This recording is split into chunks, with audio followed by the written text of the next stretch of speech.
James Nesbitt, I'm a socialist activist.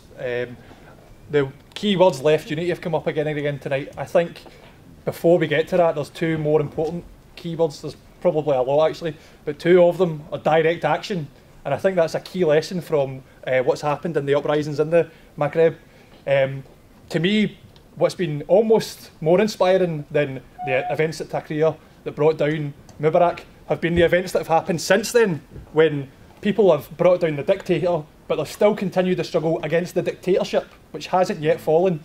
A guilty pleasure of mine is Radio 4. I was listening to it a few weeks ago, and they announced with horror that in Tunisia, the new regime had abolished the secret police force, the intelligence service, which had disappeared so many people over the years.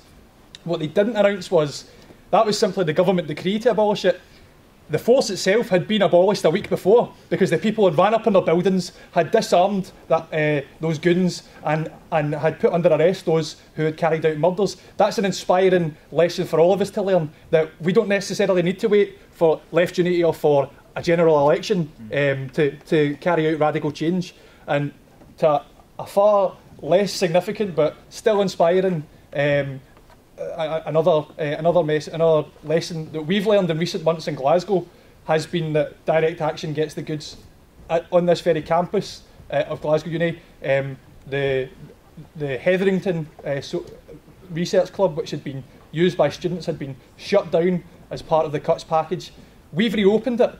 We didn't ask anyone's permission, we didn't get approval, we just did it, we just got in the building, and we've kept it open now for this. Today is our 100th day. They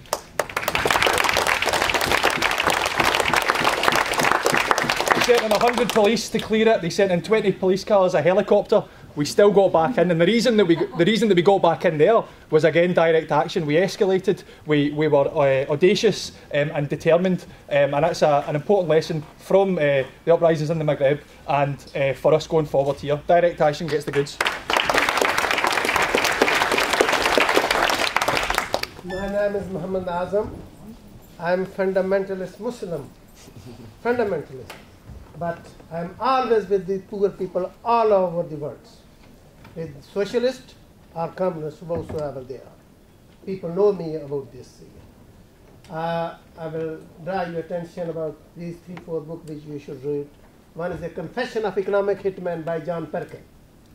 How they have been doing these playing games with the poor people all over the world. And the other one, Globalization and its Discontent by he was the President Clinton advisor, Joseph Stiglitz on economy, he was his advisor.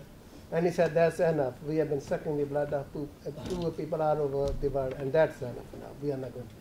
Alan Hart, the author, he told me once that the Third World War will be between the government and their public. Because the government are against the public of their government.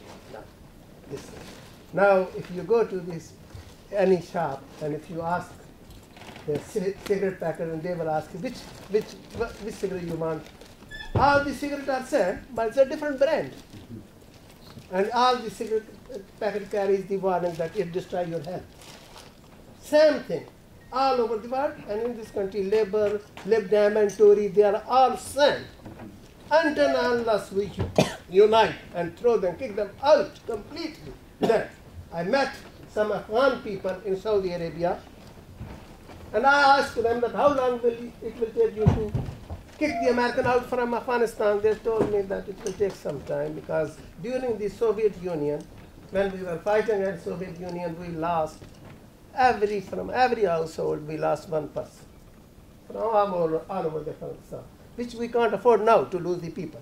But this time, we will destroy the American economy. In Afghanistan, we will bury the socialist, the capitalist economy in Afghanistan, and then the whole world will be free. We are paying, we are giving our blood. This is what he told me, for the whole world, and the whole world should support us. Brother and sister, this we should do now to help those people who are fighting against them. Thank you.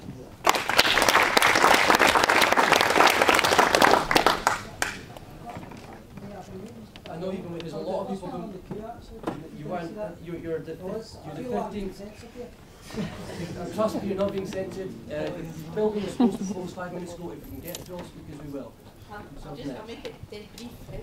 A lot of people said really inspiring things. I'm a legal aid lawyer in a law centre, and day out I try and help people to save their homes, stay on benefits, etc.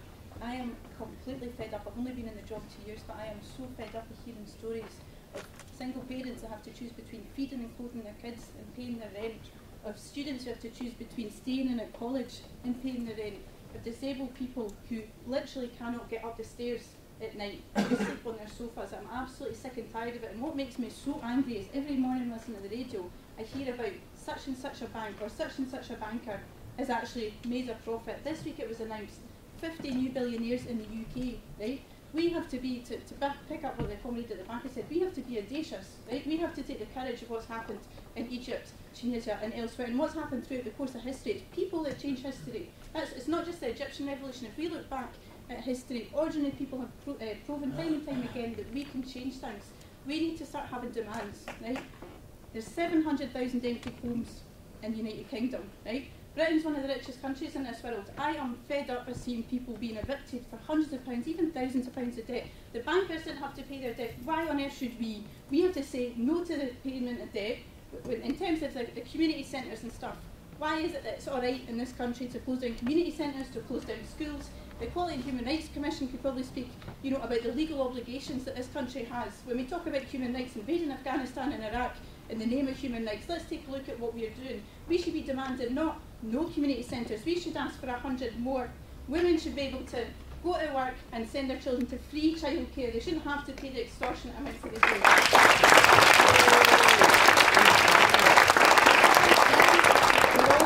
We're all aware of what's going to come, right? I think but we have to come together and not feel demoralised. We have to get that confidence. We have to sit in that room and think about the demands and go out into the streets and make them confidently. There's absolutely no reason why we can't win this battle.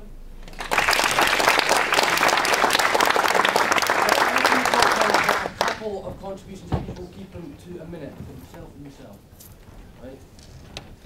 And I'm afraid after that I speak for moments. I was just going to make a quick point about what you were saying about Labour. Labour are just a normal that run Glasgow City Council and have done for many, many years.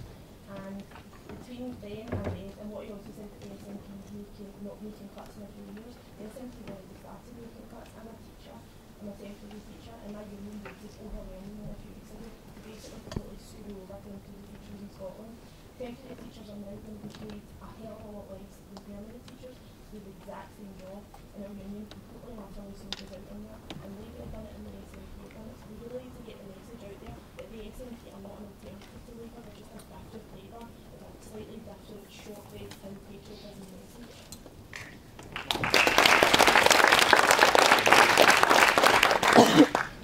Apologies for being a wee bit knackered. It was just that I thought I had my hand up first. But I'm a supporter of Fight Racism, Fight Imperialism, Dominic O'Hara. We've recently published a paper here called No Cuts Full Stop, and it's very clearly, it was targeted for London, where people were arguing for Labour councillors who support the cuts to be involved in an anti-cuts movement. Now, I'm hearing that again. People are talking about unity with the left. Well, I'll tell you right now, to Fight Racism, Fight Imperialism, the position is, we don't want anything today with any imperialist party, with any anti-working class party, and Labour is an anti-working class and imperialist party, to prove that. Now, secondly, I've just prepared a wee kind of thing, just here, if I can read it out, try and get my point across. Although the student demonstrations over November and December in Britain do not compare to the heroic uprising of the Egyptian people, the British ruling class will be watching both developments closely. Anyone who speaks about the democratic values of the British should be challenged, and we should all be conscious of the fact that the British ruling class do not reserve their repressive tactics for the people of the Middle East by arming dictators. The British ruling class will unleash their repression against any set of people who threaten their rule. The example of Ireland, where Republicans have been for 800 years and continue to be imprisoned, tortured, criminalised and murdered at the hands of the British government, is evidence of this. An example even closer to home is right here in Britain, where the Metropolitan Police have discussed the possibility of banning student demonstrations and of introducing water cannons and rubber bullets against people in protests. Even closer to home is the examples of Fight Racism, Fight Imperialism supporters in Glasgow who have been consistently harassed by Strathclyde police for almost a year. The brutal eviction of the Free Hetherington building is more evidence that repression is not reserved for the oppressed people of the Middle East. The Glasgow Defence Campaign has been set up to defend democratic rights and to oppose political policing. I'd like to ask the ISG, can you give us support to the Glasgow Defence Campaign, and can you also send speakers along to a rally that we're organising against political policing on the 28th of May in the city centre? Cheers.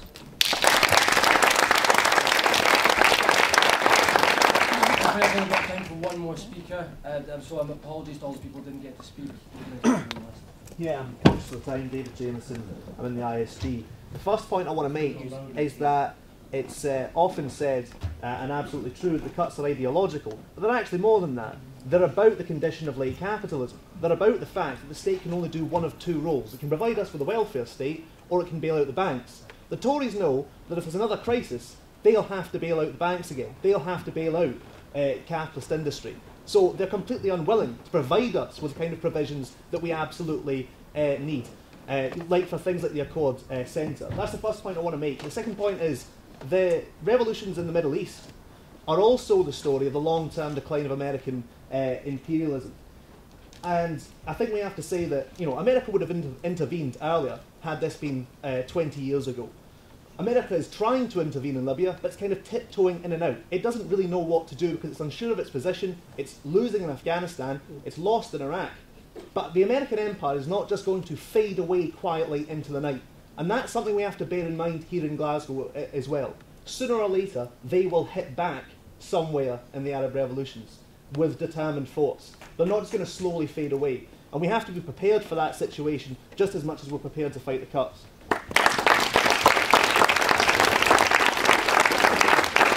I want to thank everyone who contributed. I want to give a couple of minutes to all the speakers to come back on any questions that were raised or any final points.